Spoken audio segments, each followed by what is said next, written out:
I agree with those that are saying we have to fit e-bikes. If we're going to allow them to be used on traditional mountain bike trails, then they have to meet certain classifications. So I like class 1, class 2. I think that that's important because we don't want to turn a bicycle trail into a motorcycle trail, into an ATV trail. We want to still preserve areas for cyclists to be able to go use. So I am an advocate of that.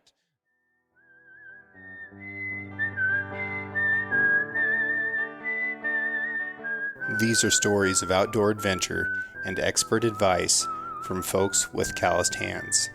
I'm James Nash, and this is the Six Ranch Podcast.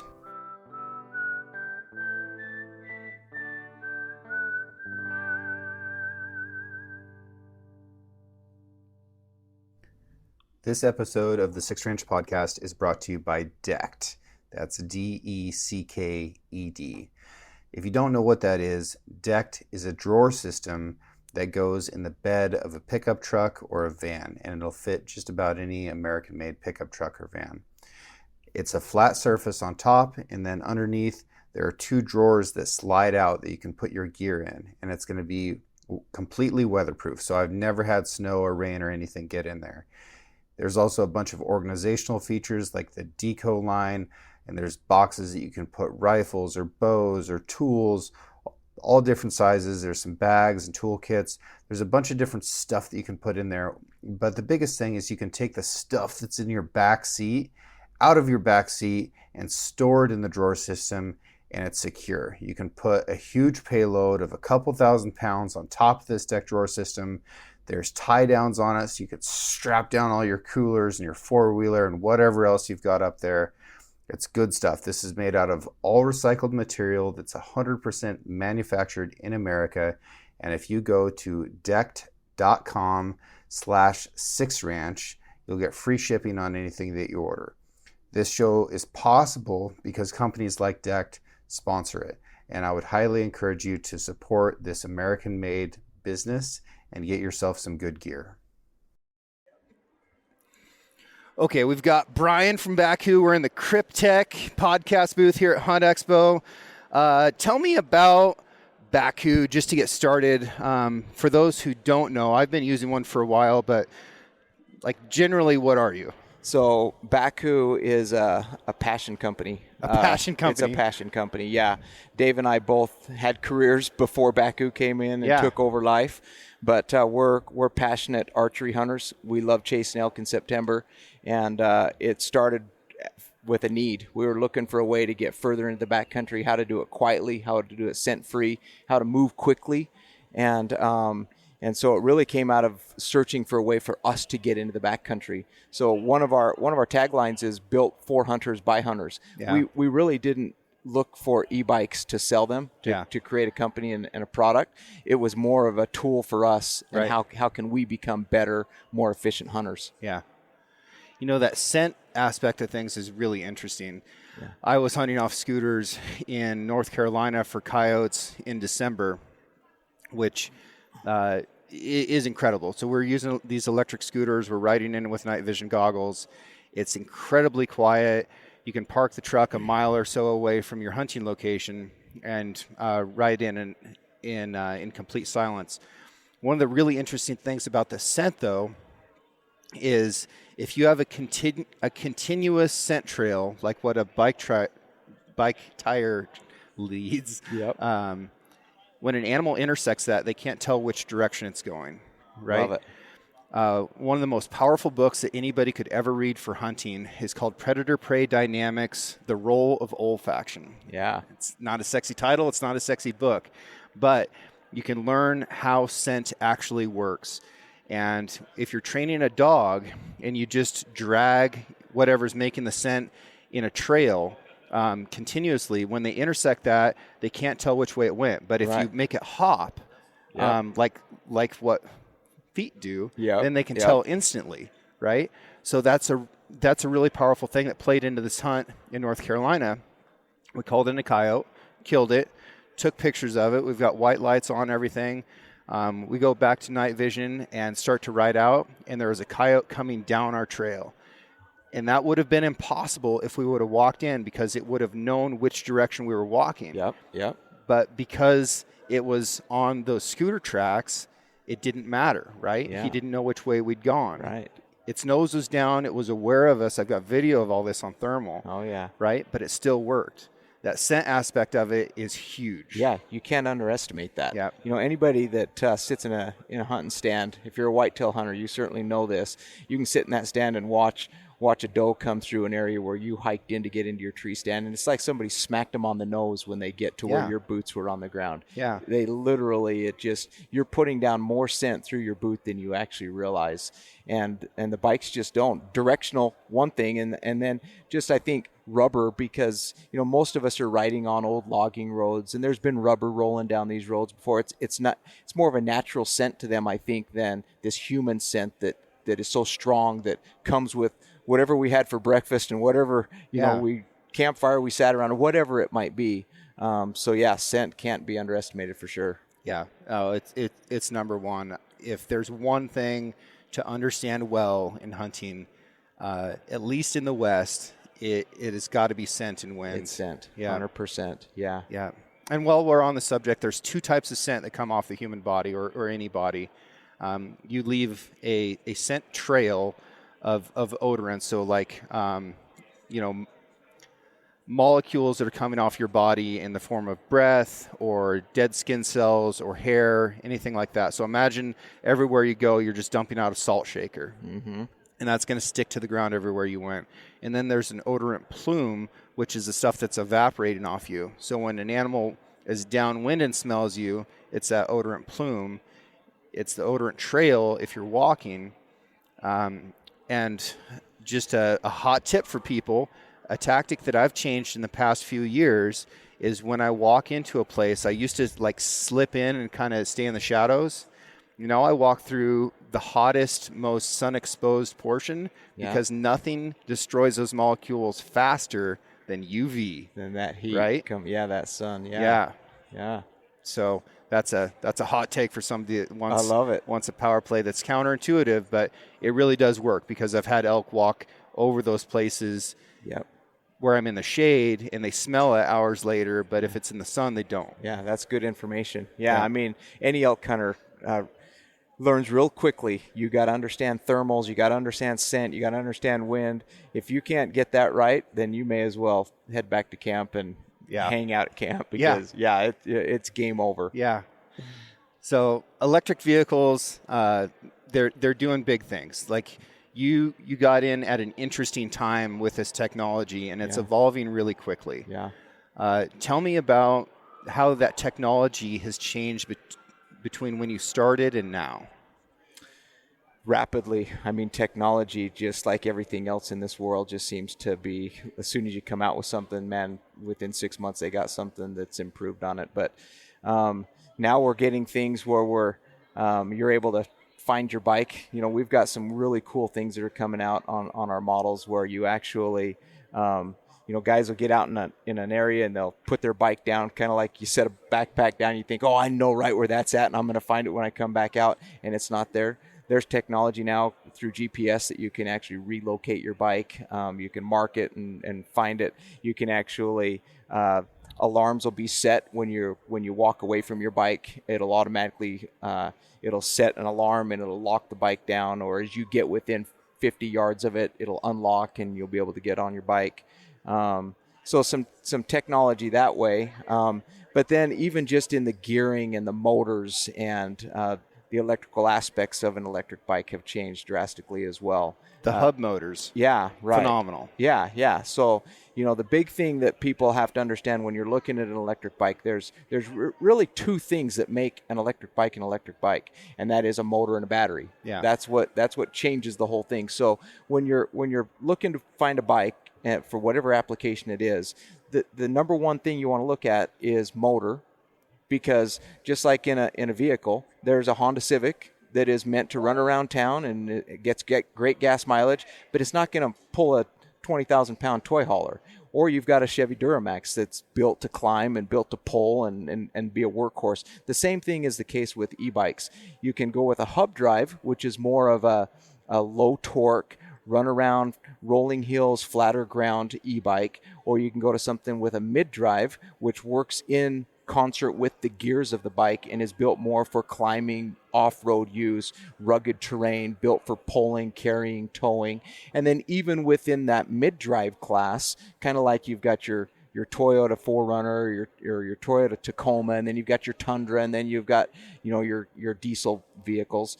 Mid-drives are the same way. You can have a kind of a lower end mid-drive that is built more for mileage and is capable, but it's still not built to pull and carry and to tow.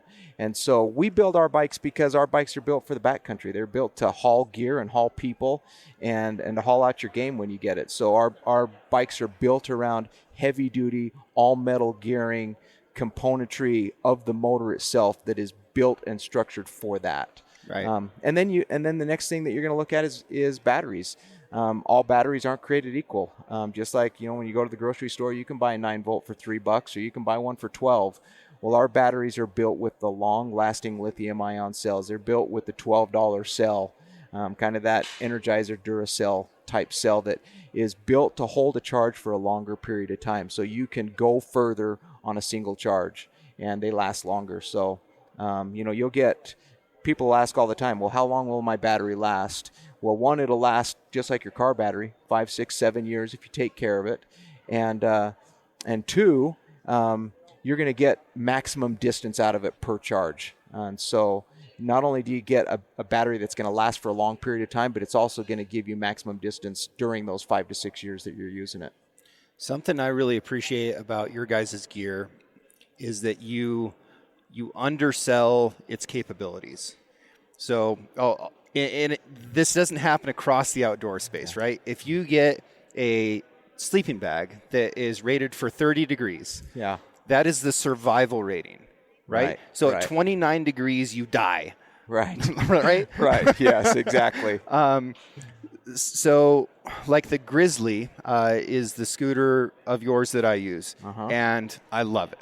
It makes me smile every time I get on it. I ride it for the pure joy of it, and riding the Grizzly scooter at night in the summertime with night vision is just my favorite thing in the world. Oh. It is phenomenal.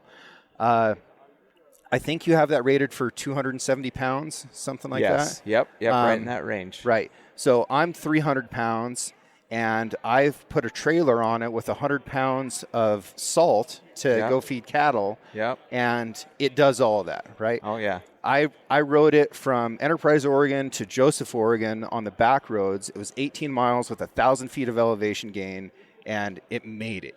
Like, I love it. Right? That's incredible. And that's one of those hub-driven motors that isn't known for, high torque or anything like that, but it's doing it. So I just wanted to say that, I really appreciate that you are underselling the actual capabilities of what you're doing rather than, overselling it or putting it right at that sort of survival rating. Yeah, sure. No, I mean, that's important to us. Relationships and what people think of our products means a lot to us. It's not about just selling something.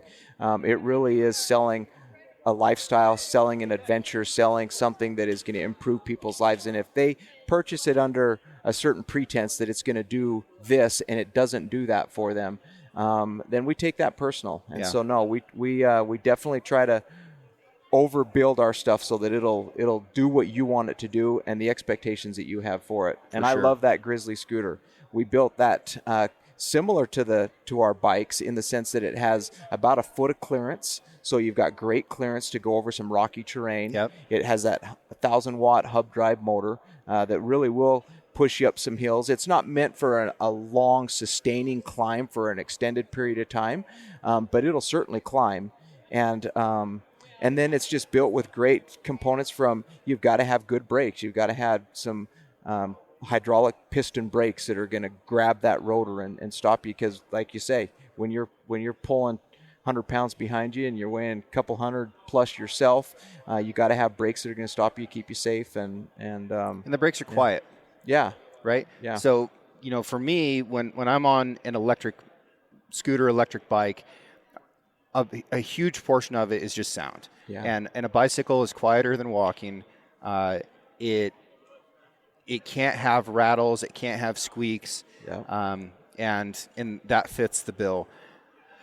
Another thing that I really, really like about the scooter is how easy it is to get on and off. Yeah. Right? I don't have to sling my leg up over anything. And if you're wearing a pack and you're trying to roll your leg up over a bicycle seat, that's kind of a tricky move. And another thing that I really appreciate about electric bikes, and there is a degree of controversy around them, which is unfounded in my opinion, but you've created something that allows people with physical disabilities to access places that they otherwise wouldn't be able to do. Yeah. Right? Yeah. And what a gift. Yeah. Right? Yeah, no, it makes you feel good.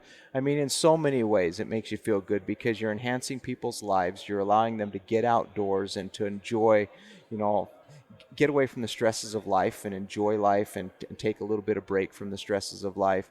It makes you feel good with regards to the environment because we're not putting out emissions. The impact that it has to the trails is very minimal. Soil samples have been done that show an electric bike doesn't have any more impact on the trail than a regular pedal bicycle would, and certainly a lot less stress on trails than even a horse would put on a trail. And so feel good about that you're being good to the environment, you're being good to people, and creating adventure and creating opportunity. And certainly, those that have disabilities, it allows them to do things that they ordinarily would not be able to do, as well as many people that maybe used to be able to do it, but maybe age or illness or whatever maybe has now made them so that they can't do that. And these bikes essentially light that fire again and allow them to get out and do the things that they did 10 years ago that maybe they couldn't for the last few years.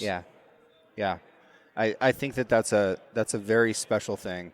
And anybody who wants to take that away, they're really not, they're not acting with the amount of compassion that one human is due to show another. Yeah, for sure. Tell me about your elk hunt with Marsing. So we've had some fun hunts together, but I think if you're referring to the one in particular, we did a hunt on some R&K property here in Utah, and we were chasing around bulls anywhere from probably 220 to maybe 300 class bulls, and we had the bikes and we were just moving through the trees, and we get on top of a herd, and then we had a big herd bull pushing his cows through some trees, and we jump off the bikes and try to get in on them, and then they'd skirt down the mountain. Never saw us, but they just were moving fast enough. It was in the evening, and it was a run and gun type of night, one night in particular that I recall. And we come flying down this hill. We knew we had maybe 15 minutes left of light.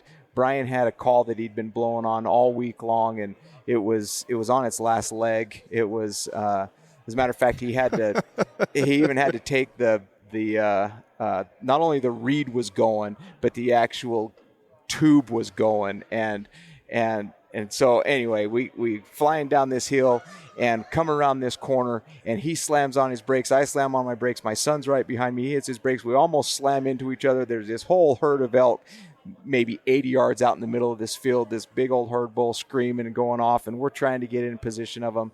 It just created for such one of those moments that you'll just remember for life. We didn't even harvest an animal. I didn't even draw my bow back that night, but we were just chasing animals all over the mountain.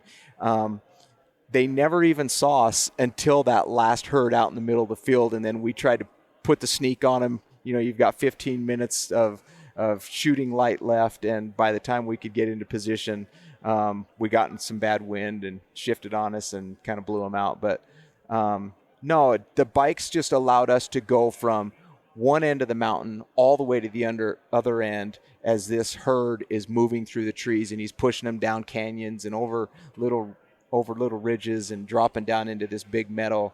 And we couldn't have done that without the bikes. We would have been stuck up on the hill just watching them move down through the trees. And so it created a special memory for us. Yeah, that's awesome. It's pretty special to add that maneuver element to it and be able to add some speed and show up fresh, you know. Yeah. Elk are cool animals. Oh, yeah. You know, it's funny because most of us, we get so amped up for a hunt that we show up, and that day one, what do? We go gangbusters. Like, we get out, we put 10 miles on our boots, and we're all over the mountain. And then we wake up the next morning and we're like, oh man, maybe I got 5 miles in me today. So then we hunt a 5 mile perimeter. And by day 3, usually we're getting a little fatigued. Our feet are a little sore, knees are maybe a little sore. The bikes just allow you to cover more ground. It allows you to get out and cover more area.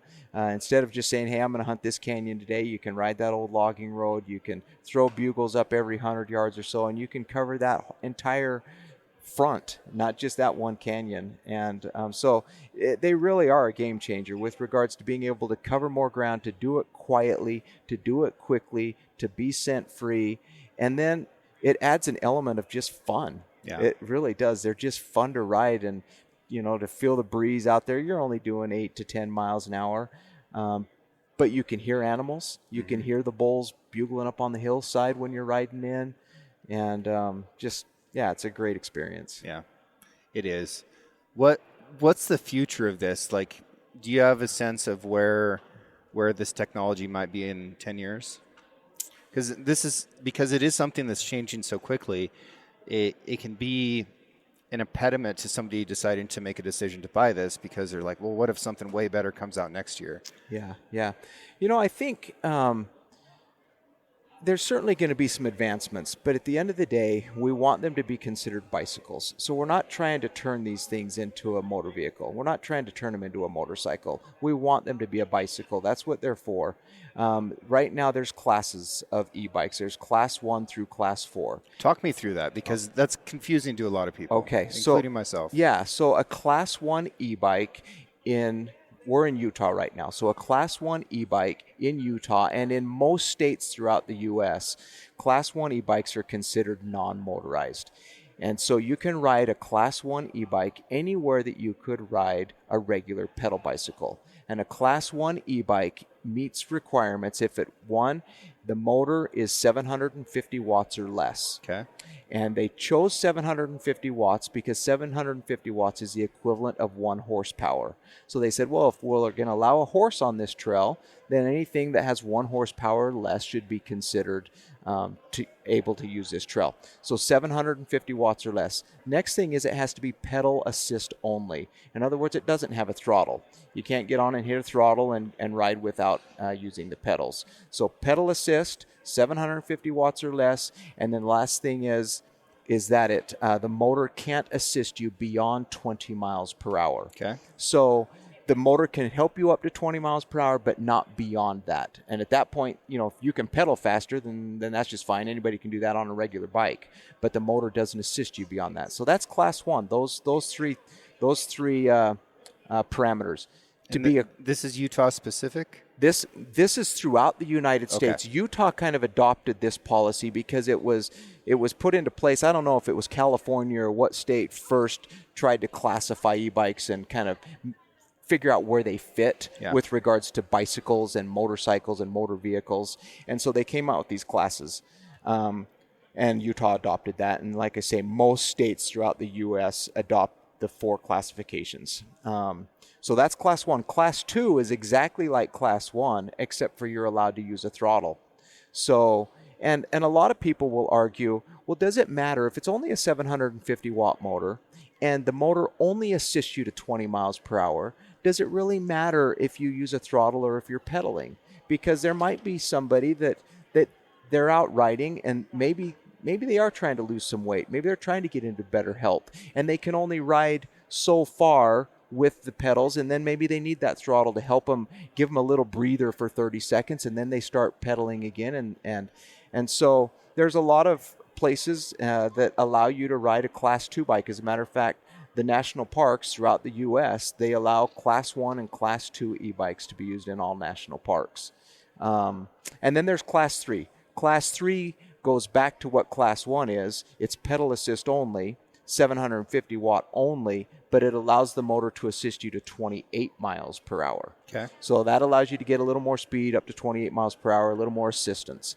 And then Class 4 is kind of unrestricted. So Class 4 puts you more in that motorcycle category. Most states would consider that a motorized vehicle.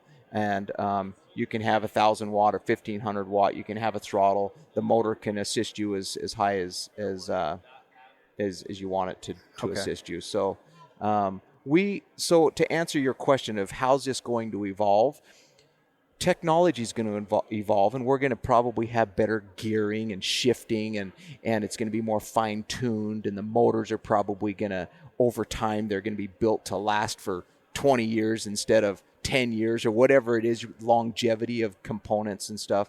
But it's still going to have to fit within that bicycle realm. And I think you're going to see these classes that are going to kind of form that. And although the product will evolve and become better, and just like our cars last a little bit longer maybe, and they're a little more efficient, same thing's going to happen with bikes. But it's not a matter of, hold off now because it's going to change everything in the future. It's still going to have to fit within the box of that Class 1. Gotcha. What is your favorite Bakcou bike to ride? Well, it depends on what I'm doing. Yeah. So we have a bike called it's our sport trail bike, and it's built more around just sport trail riding. It's called the Scout. So the Scout is built around the guy that 80% of the time loves to just sport trail ride. 20% of the time he wants to turn it into a utility type bike, and he wants to hunt off it and do things like that. So the suspension and the geometry of the bike is built for the guy that loves to get out on the trails and just loves to ride, but then also wants to throw a rack on it and turn it into a utility bike. So if I'm just going out trail riding, the Scout, the suspension on it is off the charts. It's just a comfortable ride, and the geometry just puts you in a great position. If I'm hunting... What do you mean by geometry? So the geometry is based... When we design a frame, and we work with engineers to design the frame, and we're thinking about the capabilities of that bike, we're going to set up the frame so that it puts the rider in a particular position. Are you in more of an upright position, or are you more in an athletic position where you're stretched out and you're making more of an athletic type riding pattern? So our Storm's going to stretch you out a little bit more, put you a little more aerodynamic, put you in a position for more of a sport trail riding, as opposed to like our Mule or our Storm, which are built more for a utility type hunter. If you're a guy that wants to use it 80% of the time to hunt and then 20% of the time to go out and enjoy the trails, then you're going to choose something more of our hardtail Mule, which has been kind of our flagship bike and the number one selling hunting bike in the U.S. for the last 4.5 years. Or Is you're it really? It has been. Congratulations. Yeah, it's off the charts, and we sell a ton of the Mules. It's a great bike, but we had some guys that said, I want the Mule with that powerful motor, all the gearing, all the suspension, but I also want more of a comfortable ride. I want full suspension, where the Mule has the front air shocks. It doesn't have a rear suspension on it. And some guys like that. They want that solid rear end. But then other guys were like, I ride some rugged stuff, and I would like the full suspension. So then the Storm came into play, and it was patterned after the Mule with all the same componentry, same motor, same batteries, but then has full suspension. So if I'm out hunting, then I'm grabbing the Mule or the Storm. If I'm doing a lot of trail riding, then I'm going to grab the Scout. We also have our MAV 3, which is kind of built for our bigger riders, our guys that 300, 350 pounds, and maybe 6'5" to 6'10". We've got NBA players that use them. It's built for more of that big, rugged. Tires are, instead of 4-inch tires, they're 5-inch tires. The suspension's a little beefier, built for that type of rider. So for me, it depends on what I'm going after. I think I rode the Storm at the last Sig Hunter Games, and that thing was a rocket. Yeah. Oh, yeah. And I felt like if the bark was right, I could climb a tree. Yes. Yes. Something that we're starting to see a little bit more of is two-wheel drive bikes. Are you guys getting into that yet? We do. We have our Kodiak, Our Kodiak's an all-wheel drive bike. So coming back to that hub drive discussion that we had, it has not only a motor in the rear hub, but it has a motor in the front hub. And the Kodiak is perfect for the guy that hunts in an area where maybe it's a little more sandy terrain because of that all-wheel drive. It churns and moves through the sand really well. If you're in an area where you're hunting in some snow, it moves through the snow really well. Maybe some mud, a little bit of mud. Now, the clingy mud that we get sometimes in the Midwest and other areas, clingy mud, it doesn't matter if you're riding a bicycle or you're riding a motorcycle, a four-wheeler, or a pickup truck. Clingy mud sticks to tires. Right. And so the Kodiak does better than the other bikes because it has two wheels that are churning and moving through it, but it still has its limitations if that mud's grabbing the tires. But it does really well in snow, does really well in sand. Because it's the hub drive, it'll climb.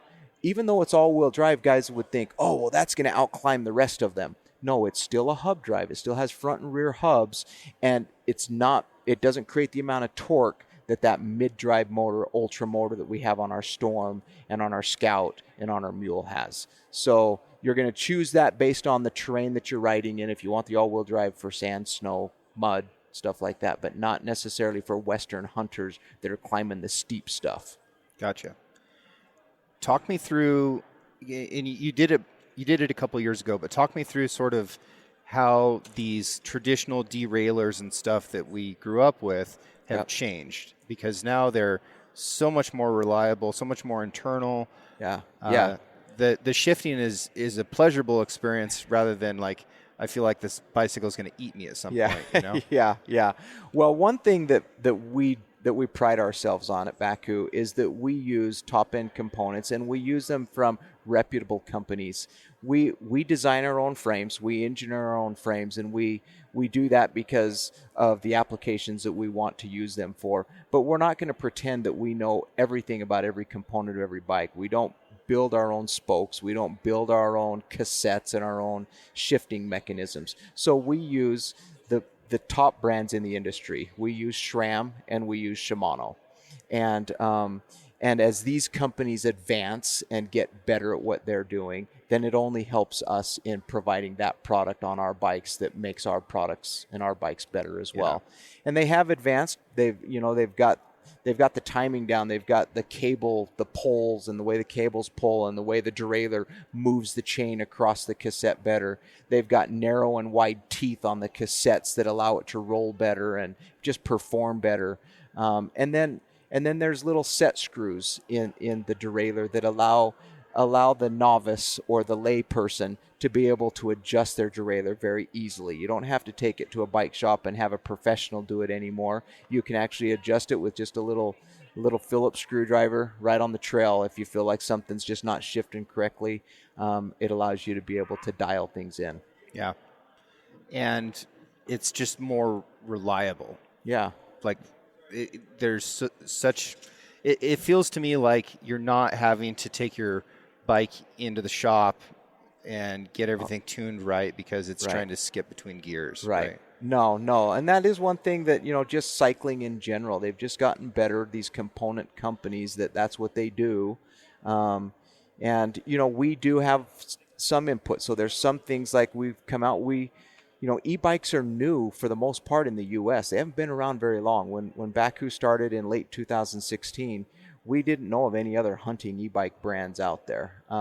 And in Europe and in Asia, they weren't building hunting e-bikes or backcountry e-bikes. They were building e-bikes for commuters, and they've been around for a number of years in Europe and in Asia, but they weren't built for what we're doing. So what we have found is that we've then had to go back to these manufacturers and say, we need heavier duty componentry. We need that cassette to be thick and heavy and your strongest metal, not something that is lightweight and is shaving grams. Yep. We want that thing to be bulletproof. We're not so worried about weight like a lot of traditional cyclists are, spending $1,000 to drop 10 grams. We want that heavy duty componentry. And so we've worked with many manufacturers in designing and developing these components that are built heavy duty so that they'll stand up to the rigors of that heavy duty motor and all the demands that are being placed on it. Thank you for doing that. Yeah. Yeah, it saves a lot of headaches for all of us when you're out in the backcountry for sure. Because there is a sector of bicycling where weight is everything. So they're willing to sacrifice durability for fractions of an ounce. Yes. Yeah. And it's true. It's in everything in cycling. They're trying to shave grams. Yeah. And I get it. When you're racing Tour de France, those guys are every ounce on that bike when they're climbing some of those steep ascents, that matters. Their legs are screaming at them, and they want to drop that weight as much as they can. But when you've got the assistance of a motor, the weight isn't so important, and especially when you're building a utility-style hunting bike like we do, you want it to be capable, not lightweight. What's one current restriction on e-bikes that you agree with and one that you disagree with? I agree with those that are saying we have to fit e-bikes. If we're going to allow them to be used on traditional mountain bike trails, then they have to meet certain classifications. So I like Class 1, Class 2.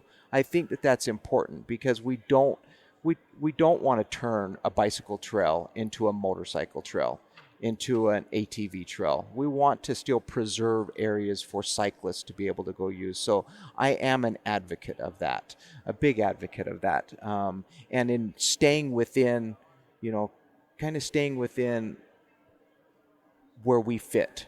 And where I probably struggle is along the same lines that, cyclists have been around for a long time, and there's a lot of cycling purists that believe, if you've got any type of assistance, then that's cheating and that's motorized and it shouldn't be on our trails. And I disagree with that because for many of the reasons we just said, it's allowing people to get out and enjoy things that they otherwise couldn't do.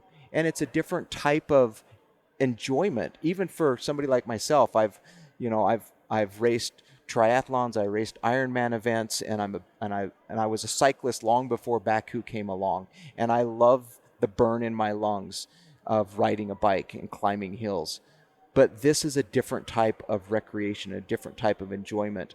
And when I'm wanting to ride my e-bike and it's not having any more impact on the trail than a regular pedal bicycle would, and these soil samples show that they don't, then there's no reason to limit them. And if they're not creating more harm or danger to others on the trail, I would say the guys that are riding these downhill bike trails on a regular bike without a motor on it are moving a lot faster and probably even a little more reckless than the guys that are riding an e-bike. So I would like to see them come together, and for the purists, the cycling purists, to say there is room for this. If you're fitting within this, then that should be allowed. Yeah.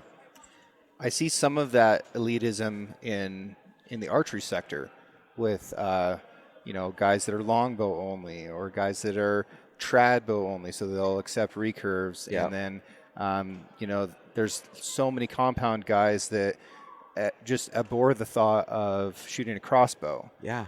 And I think that we're at a really interesting stage with crossbows because they're very popular. They're very old. Crossbow technology, I think, came about in the 1500s. Mm-hmm. So if you want to talk traditional, crossbows are in many ways a lot more traditional than a compound bow. And they allow people to access archery hunting who otherwise wouldn't be able to, oftentimes. Yeah. And when I see people oppose that, it kind of hurts me. Now, I love shooting every kind of bow. I don't own a crossbow, but in Oregon, where I live, it's illegal to use a crossbow for hunting regardless. Like, there's no medical waivers, there's no nothing, you can't do it. And that's driven by this sort of traditional mindset of what it means. I think that is crazy to take, say, a veteran who's missing a limb and look that guy in the eye and say, you're not allowed to archery hunt.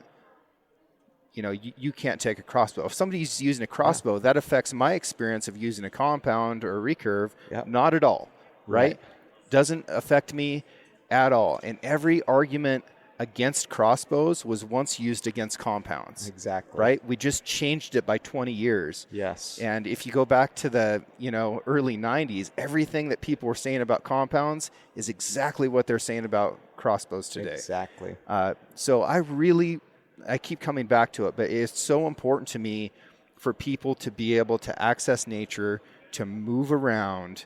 And if there's a tool that allows them to do that, that doesn't hurt the environment or affect other people's experiences in a negative way, I'm all for it.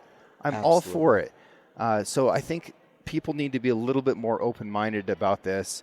And for those who are thinking about it and thinking about embracing it, this is a significant investment. Like your bikes cost thousands of dollars. Yeah. So where can they go to try one out to see if it's worth their money?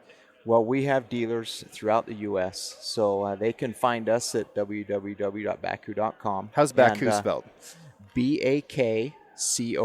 Why is it spelled like that? Because of the stress that you put on the syllables for back country. And so we started off as backcountry e-bikes. Yeah. And then over time realized, you know what, we need to create something that is our own. How do we backcountry is such a broad term that if you do a Google search, you'll see 1,000 businesses that are backcountry. And it can't be defined either. And it can't be defined. Whereas Bakcou, we get to define that. Yep. And so stress on the syllables is where we went to BAK, and we still have people all the time put the C in front of the K. But BAKCOU, that'll get them to our homepage, and right at the top of the homepage, they can go to our dealer locator. You can find one of our locators, find the one that's nearest to you, and you can go, sit on it, feel it, test it, ride it around. If you live in an area where there's not a dealer right next door, we don't want you to worry there either. Call one of our customer service folks. We're going to tell you all about, we're going to ask you first, what are you going to use it for? What's your application? Yep. And then we're going to talk you through what bike would maybe fit you the best. How tall are you? What's your leg length? What are you going to use it for? How far do you want to ride it? Those types of questions. And we're going to tell you what bikes are built for that type of a use. And then if you don't have a dealer next to you, we're going to send you a bike, and we're going to let you sit on it, ride it, test it. And if it's not exactly what we told you it was, and it's not everything you thought it was, you can send that thing back for a full refund. That's so nice. So, we can't necessarily put a dealer right next door to everybody. Sure. But we've got them throughout the country. But if for some reason there's not one right next to you, rest assured that we're going to ship it to you. And if it's not exactly what you thought it was going to be, send it back. We'll give you a full refund. And can they go test these bikes at Cryptech, for example? They can. Okay. Oh yeah. We've got bikes right at the Cryptech headquarters. Nice. So you can see them there. You can see them in the Cryptech patterns too. Yeah. Sharp looking bike. Our Storm in particular, has the Cryptech patterns on it and just is off the charts. Beautiful bike. Beautiful bike. The stuff that I like doing are expedition style hunts that are multi-day. I like to go as far as I possibly can. There are some limitations that come along with that. Can you overcome that with bringing extra batteries or solar panels? Yep. How do you extend that beyond that 20 miles or so? Yeah. So to give you an idea, most people, I'll bet the most popular question we get is, how far can I go? Sure. And there's a lot of variables to that. It's kind of like a vehicle. If you're driving your pickup truck with a dry bed, you're going to get better gas mileage than you are if you're pulling your toy hauler behind it. Same thing with these bikes. Depends on the demands you're putting on it. If it's pulling around a guy that weighs 150 pounds or a guy that weighs 300 pounds, it's going to use more battery. But to give you an idea, I weigh about 170 pounds. And I get, out of our long-lasting lithium-ion cells, I get about 2 miles per amp hour on our bikes. So we have varying levels of battery sizes, and we have entry-level batteries that start at 17.5 amp hours, and we go all the way up to 25 amp hours, which is the biggest in the industry. So just doing the simple math, 2 miles per amp hour on a 25 amp hour battery, I get roughly 50 miles. And that's 50 miles hunting miles. So that's riding the hills of Idaho, uphill, downhill, using the bike for which it was intended, using the throttle to climb a hill every now and then to keep myself from perspiring and sweating and stinking up the mountain. But then when I get on that flatter logging road that I'm dropping it down into a level assist one and I'm being battery conscientious, I'm going to get about 50 miles. If I drop down to our entry-level battery at a 17.5, I'm somewhere in that 34, 35-mile range. If I'm just riding around town and I'm doing a lot less work and I'm not carrying a pack on my back, then I'm going to get more than that. And say you're in a scenario where you might need 100 miles of range. Can you just bring an extra battery? Absolutely. Yeah, you can. We have guys that we have bags, a pannier bag that sits on top of the rear pannier rack that is built specifically to carry a battery. And so you can buy an extra battery, you put it in a padded battery case, and then you put it in that pannier bag, and you can ride with it. And you got a couple of 25 amp hour batteries, you're going to get your 100 miles. And then you can have a solar panel. If you're setting up camp and you're back in the back in the back country for a week or so, you can when you jump off your bike, you can throw that solar panel up. It folds up into about a 13 by 13 inch square. You can carry it along with you, unfold it, open it up. It's 200 watts.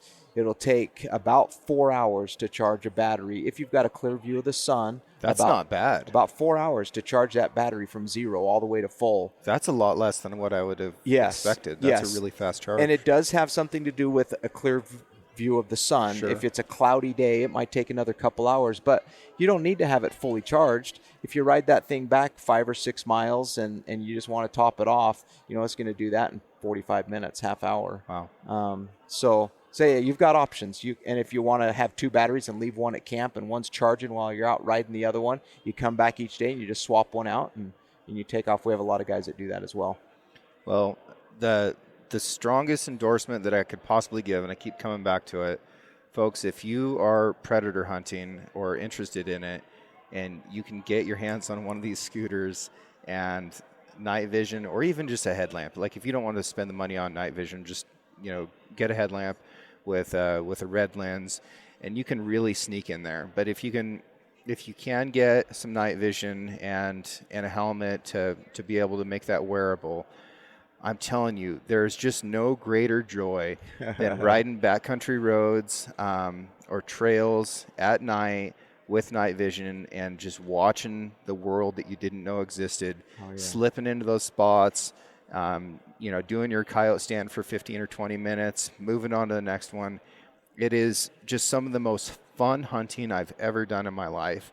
And that Grizzly scooter is the ticket. It is the ticket. I think it's so deadly. And even if you're just riding in to do daylight hunting and you're riding in the dark, really, really powerful tool. Oh, it is. And, it's a new concept for people. People, when they think about riding a scooter in the mountains, it just doesn't seem to jive. But once you do it, we built the scooter for the exact reason that you said a moment ago. We built it so that it's easy on and off. Yep. Sometimes riding on a bike and you see an animal off the side of the road, it's a little more work to get your leg over that rear pannier rack, to get the bike scooted over the side. Whereas a scooter, you just step off and drop the kickstand or lay the scooter right on its side, and it really is a run and gun type of option.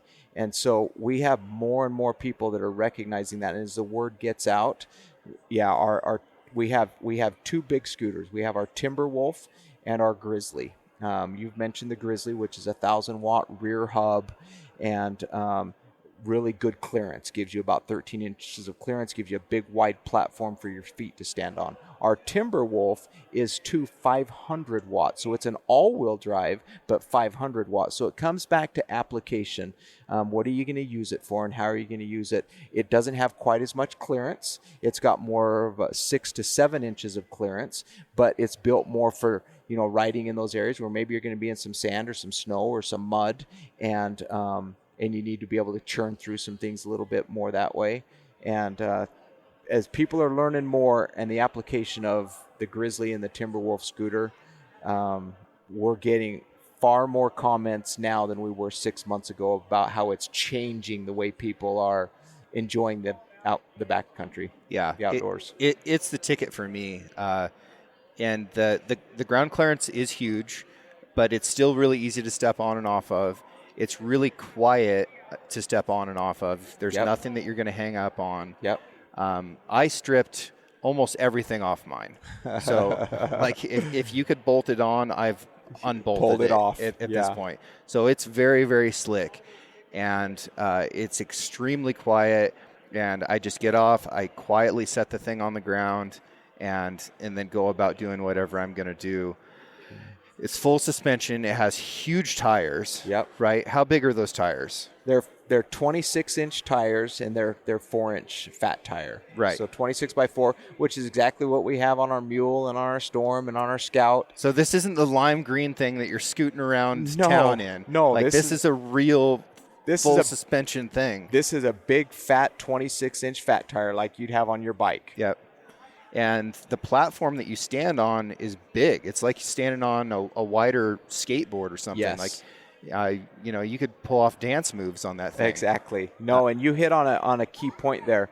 The Grizzly is our full suspension scooter. Yep. So it's the 1,000-watt full suspension, front air suspension, rear air suspension, whereas our Timberwolf is just front suspension. It's not full suspension, and but it's the all-wheel drive. So here again, that's why it's important to reach out to us. We'll talk you through the details and help you make sure you make the right choice for what you're going to be using it for, whether it's all-wheel drive, whether it's mid-drive, whether it's hub drive, whether it's full suspension or hardtail. Yeah. And I hunt off of a motorcycle a lot. I think that's a really undervalued hunting tool. I ride, some form of motorcycle all year long, whether it's in like an adventure bike in the summer or a snow bike in the winter. I've found that the Grizzly does pretty well in the snow. Like much better than I thought it was going to do. Oh yeah. And even with me being a big heavy guy, those 4-inch tires provide a lot of flotation. Flotation. Oh, absolutely. Yeah. Yes. And they're not super knobby, so they're not flinging stuff all over the place. Yeah. But I've never come into a situation where I felt like I needed a more aggressive tread on that tire to be able to get purchased to go. Yeah. Well, that's one of the great things about a fat tire is that you can increase the PSI or decrease the PSI depending upon the terrain that you're riding in. So if you're riding in sand or snow, you can drop the PSI of those tires down to 13 PSI, get a little broader space on top of the terrain that you're riding on, and it keeps you afloat. As opposed to if you're riding on something that's a little more hard packed, you can pump that up to 20, 22 PSI, and it rolls a little bit better on the hard packs. Nice. So, yeah. Any pieces of parting advice for somebody that's considering their first electric bike of one form or another? Well, I think number one is educate yourself. Make sure that you're educated, that you know what you're buying. There's a lot of options out there, but we see quite frequently, because of the confusion with e-bikes being so new, somebody sees a fat tire bike and they think, oh, that must be an off-road capable bike, and it's not. It's a commuter bike that has fat tires that somebody's making look like it's a hunting bike or a backcountry bike. They're not built with the same componentry, and so do your research. Make sure that you understand motors, batteries, and componentry, and that you're buying a bike that is built for what you want to use it for. I think that's first and foremost. And then you really do. Unfortunately, in our world today, you get what you pay for. So, to go out and buy, you're going to have a great time on a $1,500 e-bike, riding it around town and around the neighborhood and down to the park and things. But you're not going to get the same off-road experience on that bike that you're going to get on one that is meant for that type of riding. So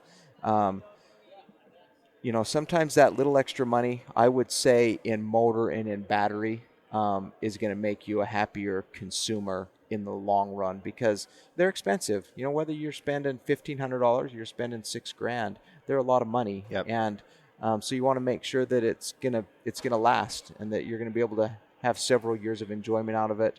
At Bakcou, we build our bikes that they really don't lose their value. We have customers that have had them for 6-7 years. I had a guy text me the other day, has 12,000 miles on his bike. He's had it for 3 years, and he just bought a new one, sold that one to a son, and bought a new one because he wanted full suspension on his next bike, and went with the Scout.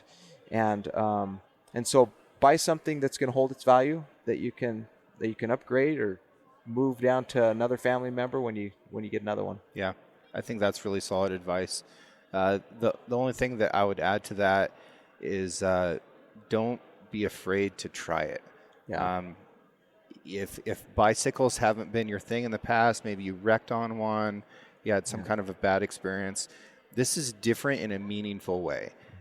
So if you get the opportunity to go sit on one and spin it around the block and see what you think, I just dare you not to smile. Yeah, it's good fun. luck not smiling. Yeah, they are fun. Because that's an instant reaction I've seen from everybody. Is like as soon as they start going, there's a few seconds of figuring it out, and then it's a smile. It's like, oh, this is great. We call it the e-bike smile.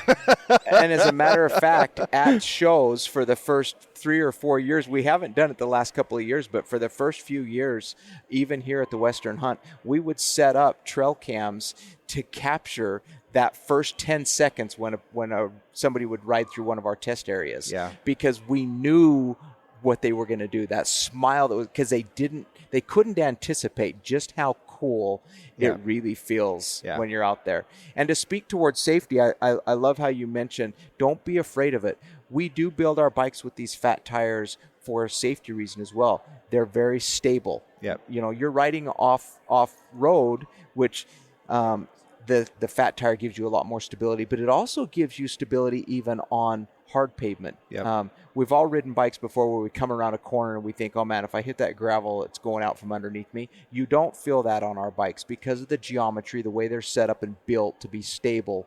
And then with those fat tires, the way they grip the road, you don't feel vulnerable riding on them. Yeah. Awesome stuff, man. Thank you so much.